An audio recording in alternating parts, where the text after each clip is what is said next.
நேற்று புதுக்கோட்டையில் மறைந்த KRM ஆதிதிராவிடன் அவர்களின் படத்திறப்பு நிகழ்வில் பங்கேற்பதற்காக நான் சென்றிருந்தேன். தமிழக மக்கள் ஜனநாயக கட்சி, KN ஷெரீப் அவர்களின் தலைமையிலான கட்சி அந்த நிகழ்வை ஒருங்கிணைத்திருந்தது. அந்த நிகழ்வில் பங்கேற்பதற்காக நான் சென்றிருந்த வேளையில் அந்த அரங்கத்தின் வாயிலில் ஒரு சில தோழர்கள் கட்சியின் நன்மதிப்புக்கு ஊறு விளைவிக்கும் வகையில் நடந்து கொண்டது கவலை அளிக்கிறது. அவர்கள் மீது ஒழுங்கு நடவடிக்கை உரிய முறைப்படி எடுக்கப்படும். இதுபோன்று அநாகரிகமான முறையிலே இனி தோழர்கள் நடந்து கொள்ளக்கூடாது என்று உணர்த்தக்கூடிய வகையில் தவிர்க்க முடியாத நிலையில் ஒழுங்கு நடவடிக்கை மேற்கொள்ள இருக்கிறோம் என்பதை தெரிவித்துக் கொள்கிறேன். உட்கட்சி விவகாரங்கள் எதுவாக இருந்தாலும் அதனை முன்னணி தோழர்கள் நாகரிகத்தோடு அணுக வேண்டும். கட்சியின்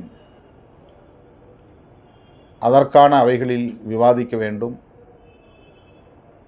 அந்த கட்டுப்பாடுகளை மீறுவது என்பது பொதுமக்களிடையே கட்சிக்கு உள்ள நன்மதிப்பை பாதிக்கச் செய்வதோடு கட்சியின் கட்டமைப்பையும் அது சீர்குலைக்கும் என்பதை நினைவிலே கொள்ள வேண்டும்.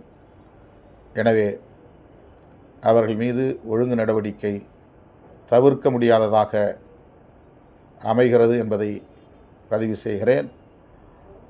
இனி எந்த மாவட்டத்திலும் இதுபோல பொதுவெளியில் முன்னணி தோழர்கள் நாகரிக வரம்புகளை கடந்து நடந்து கொள்ளக்கூடாது என்பதையும் சுட்டிக்காட்டி இதுவே கடைசியாக இருக்க வேண்டும் என்பதை வலியுறுத்தி முடிக்கிறேன். நன்றி, வணக்கம். செய்திகளை உடனுக்குடன் தெரிந்து கொள்ள கீழ்க்கண்ட கேபிள் மற்றும் DTH நெட்வொர்க்குகளில் எம்நாடு செய்தி தொலைக்காட்சியை காணுங்கள். பாதகம் செய்பவரை கண்டால் நாம் பயம் கொள்ளலாகாது பாப்பா. மோதி மிதித்து விடு பாப்பா, அவர் முகத்தில் உமிழ்ந்து விடு பாப்பா. அண்மை செய்திகளை உடனுக்குடன் தெரிந்து கொள்ள இணைந்திருங்கள் எம்நாடு தொலைக்காட்சியுடன்.